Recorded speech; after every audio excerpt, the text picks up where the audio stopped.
I was talking to a friend of mine about marriage equality the other day. It's one of those topics that keeps coming up over and over again.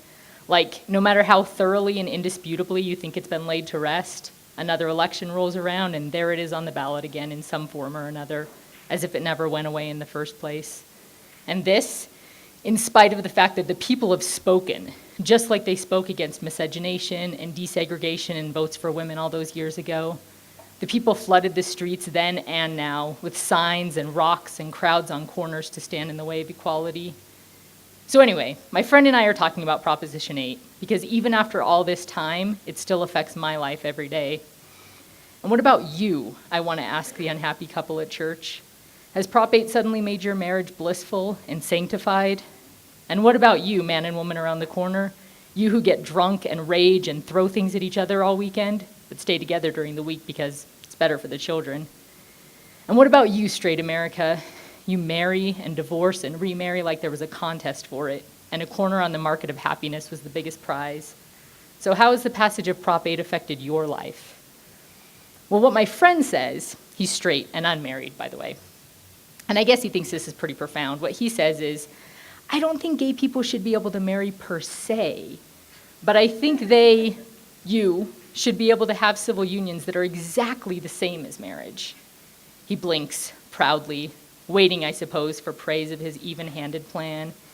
And before the cries of civil discord that echo from his statement are even gone from the air, I say, oh, like separate but equal. He nods, pauses, then nods again. Yeah, but exactly equal.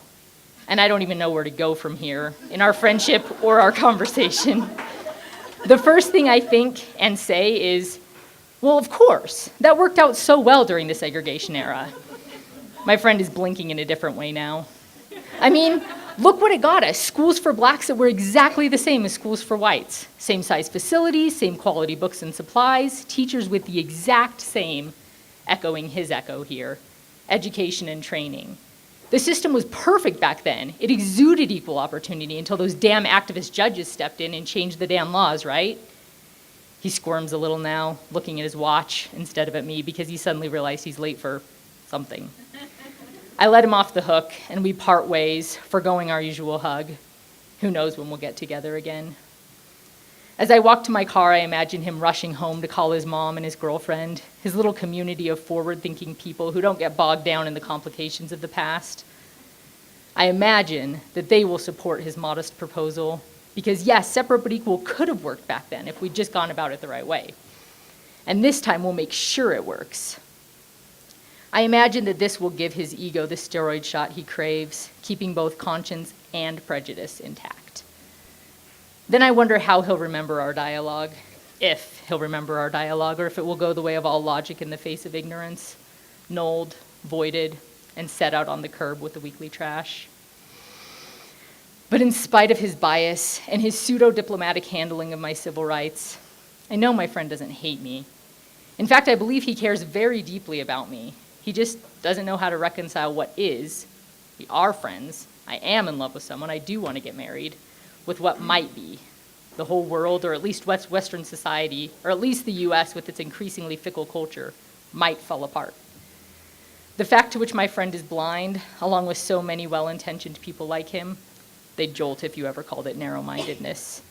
The fact is that the legalization of gay marriage would only mean one thing. That gay people would be able to get married.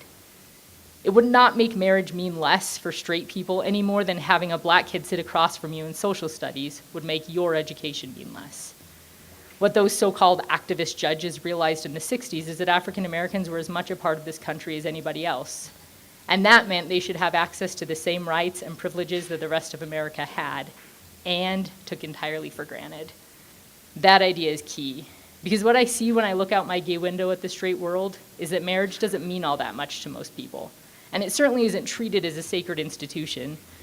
Divorce, cohabitation, and staying single are taking over the norm, and marriage is really becoming an exception to the rules of heterosexual mating.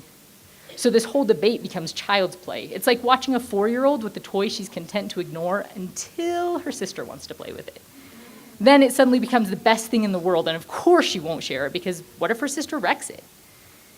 You can't look for reason behind such a stance. because there isn't any.